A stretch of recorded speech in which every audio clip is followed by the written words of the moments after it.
केंद्र और एआईएमपीएलबी यानी All India Muslim Personal Law Board वक्फ संशोधन विधेयक 2024 को लेकर एक मत नहीं दिख रहे।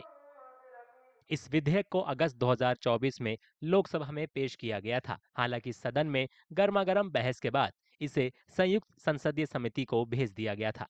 वक्फ बोर्ड के संचालन और संपत्ति प्रबंधन को विनियमित करने के मकसद से इस विधेयक को लाने के बाद देश भर में विरोध प्रदर्शन शुरू हो गए। एआईएमपीएलबी ने इसे संविधान पर हमला और मुसलमानों को निशाना बनाने वाला कदम बताया। हम लोग का यह मानना है कि ये बिल औकाफ के इंटरेस्ट में नहीं है बल्कि उसके ख़िलाफ़ है और वक्फ मुसलमानों का अपना एक मजहबी मामला है, लिहाजा उसमें किसी किस्म का इंटरफेरेंस काबिल कबूल नहीं है। आपने देखा कि तमाम मुसलमानों ने उस पर पूरी तरीके से अमल किया। इसका मकसद ये है कि हम लोगों की आवाज़ और इसकी गूंज पार्लियामेंट तक पहुँचे और पार्लियामेंट से इस बिल को पास ना कराया जाए। तमिलनाडु विधानसभा ने एक प्रस्ताव पारित कर केंद्र से वक्फ संशोधन विधेयक 2024 को वापस लेने की गुजारिश की है।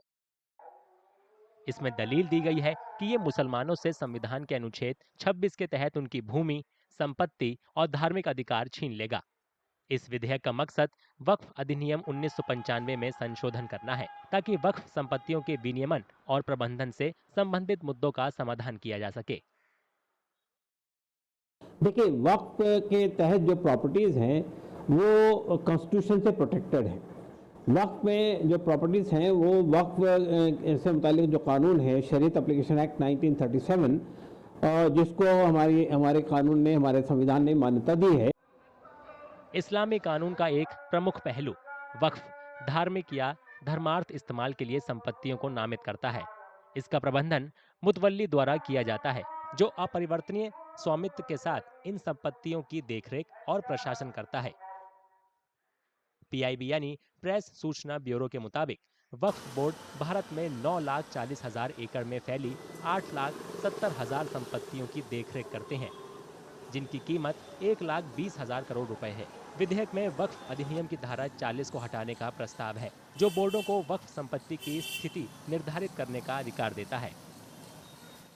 हमें तो जिम्मेदारी मिली है ज्वाइंट पार्लियामेंट्री कमेटी ऑन वक्फ की, उसकी रिपोर्ट हम तैयार कर रहे हैं और हम उम्मीद करते हैं कि सभी ज्वाइंट पार्लियामेंट्री कमेटी के जो मेंबर ऑफ पार्लियामेंट्स हैं उनकी सहमति से एक अच्छी रिपोर्ट हम प्रस्तुत करें, जिससे कि जो वक्फ का एक पर्पज है, उद्देश्य है, जो वाकिफ़ करता है कि उसका फ़ायदा गरीबों को मिले, आम मुसलमानों को मिले, पसमानदा को मिले, ख़वातीन को मिले, महिलाओं को मिले, तो उस पर उसका फ़ायदा मिले। एक ट्रांसपेरेंट बिल आए जिससे कि जो सरकार की मंशा है कि वक्फ का पर्पज पूरा हो। विधेयक में वक्फ बोर्डों में मुसलमान महिलाओं और गैर मुस्लिम प्रतिनिधित्व और बोहराव और आगा खानियों के लिए एक अलग बोर्ड का प्रस्ताव है। ये विधेयक जिला कलेक्टरों को वक्फ संपत्ति विवादों पर अधिकार देता है और वक्फ बोर्ड की शक्तियों को सीमित करने के लिए 40 संशोधन पेश करता है, जिससे देश भर में 8,70,000 से ज्यादा अचल और 16,000 चल संपत्तियों का प्रबंधन करने वाले 32 बोर्ड प्रभावित होंगे।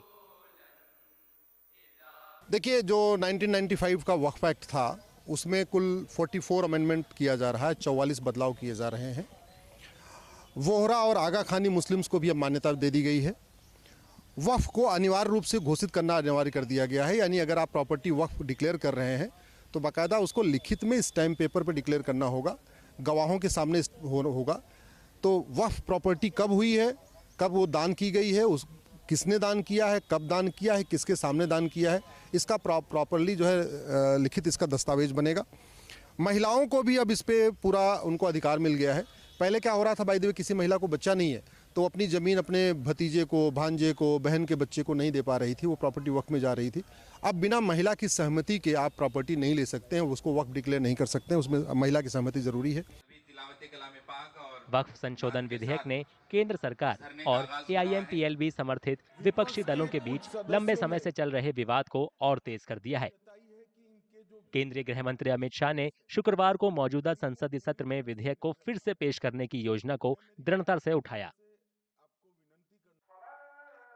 केंद्र और एआईएमपीएलबी यानी All India Muslim Personal Law Board वक्फ संशोधन विधेयक 2024 को लेकर एक मत नहीं दिख रहे।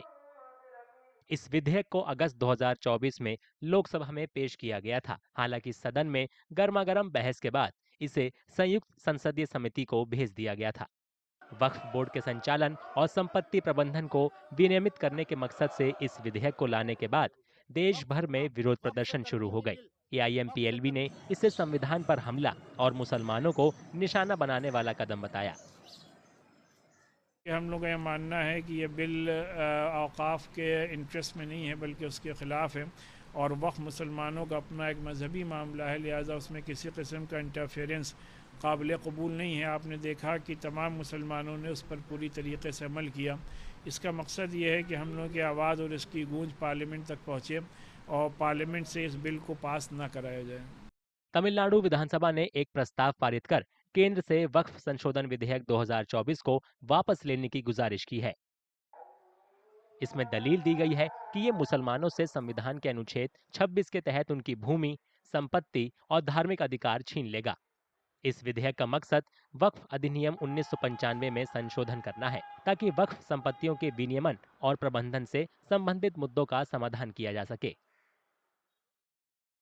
देखिए, वक्फ के तहत जो प्रॉपर्टीज हैं वो कॉन्स्टिट्यूशन से प्रोटेक्टेड है। वक्फ में जो प्रॉपर्टीज हैं वो वक्फ से मुतालिक जो कानून है, शरीयत एप्लीकेशन एक्ट 1937, जिसको हमारे कानून ने, हमारे संविधान ने मान्यता दी है। इस्लामी कानून का एक प्रमुख पहलू वक्फ धार्मिक या धर्मार्थ इस्तेमाल के लिए संपत्तियों को नामित करता है। इसका प्रबंधन मुतवल्ली द्वारा किया जाता है, जो अपरिवर्तनीय स्वामित्व के साथ इन संपत्तियों की देखरेख और प्रशासन करता है। पीआईबी यानी प्रेस सूचना ब्यूरो के मुताबिक वक्फ बोर्ड भारत में 9,40,000 एकड़ में फैली 8,70,000 संपत्तियों की देखरेख करते हैं, जिनकी कीमत 1,20,000 करोड़ रुपए है। विधेयक में वक्फ अधिनियम की धारा 40 को हटाने का प्रस्ताव है, जो बोर्डों को वक्फ संपत्ति की स्थिति निर्धारित करने का अधिकार देता है। हमें तो जिम्मेदारी मिली है ज्वाइंट पार्लियामेंट्री कमेटी ऑन वक्फ की, उसकी रिपोर्ट हम तैयार कर रहे हैं और हम उम्मीद करते हैं कि सभी ज्वाइंट पार्लियामेंट्री कमेटी के जो मेंबर ऑफ पार्लियामेंट्स हैं उनकी सहमति से एक अच्छी रिपोर्ट हम प्रस्तुत करें, जिससे कि जो वक्फ का एक पर्पज है, उद्देश्य है, जो वाकिफ़ करता है कि उसका फ़ायदा गरीबों को मिले, आम मुसलमानों को मिले, पसमानदा को मिले, ख़वातीन को मिले, महिलाओं को मिले, तो उस पर उसका फ़ायदा मिले। एक ट्रांसपेरेंट बिल आए जिससे कि जो सरकार की मंशा है कि वक्फ का पर्पज पूरा हो। विधेयक में वक्फ बोर्डों में मुसलमान महिलाओं और गैर मुस्लिम प्रतिनिधित्व और बोहराव और आगा खानियों के लिए एक अलग बोर्ड का प्रस्ताव है। ये विधेयक जिला कलेक्टरों को वक्फ संपत्ति विवादों पर अधिकार देता है और वक्फ बोर्ड की शक्तियों को सीमित करने के लिए 40 संशोधन पेश करता है, जिससे देश भर में 8,70,000 से ज्यादा अचल और 16,000 चल संपत्तियों का प्रबंधन करने वाले 32 बोर्ड प्रभावित होंगे। देखिए, जो 1995 का वक्फ एक्ट था उसमें कुल 44 अमेंडमेंट किया जा रहा है, 44 बदलाव किए जा रहे हैं। वोहरा और आगा खानी मुस्लिम्स को भी अब मान्यता दे दी गई है। वक्फ को अनिवार्य रूप से घोषित करना अनिवार्य कर दिया गया है, यानी अगर आप प्रॉपर्टी वक्फ डिक्लेयर कर रहे हैं तो बाकायदा उसको लिखित में स्टैम्प पेपर पर डिक्लेयर करना होगा, गवाहों के सामने होगा। तो वक्फ प्रॉपर्टी कब हुई है, कब वो दान की गई है, उस किसने दान किया है, कब दान किया है, किसके सामने दान किया है, इसका प्रॉपरली जो है लिखित इसका दस्तावेज बनेगा। महिलाओं को भी अब इस पर पूरा उनको अधिकार मिल गया है। पहले क्या हो रहा था, बाय द वे, किसी महिला को बच्चा नहीं है तो अपनी ज़मीन अपने भतीजे को, भांजे को, बहन के बच्चे को नहीं दे पा रही थी, वो प्रॉपर्टी वक्फ में जा रही थी। अब बिना महिला की सहमति के आप प्रॉपर्टी नहीं ले सकते हैं, उसको वक्फ डिक्लेयर नहीं कर सकते हैं, उसमें महिला की सहमति ज़रूरी है। वक्फ संशोधन विधेयक ने केंद्र सरकार और एआईएमपीएलबी समर्थित विपक्षी दलों के बीच लंबे समय से चल रहे विवाद को और तेज कर दिया है। केंद्रीय गृह मंत्री अमित शाह ने शुक्रवार को मौजूदा संसदीय सत्र में विधेयक को फिर से पेश करने की योजना को दृढ़ता से उठाया।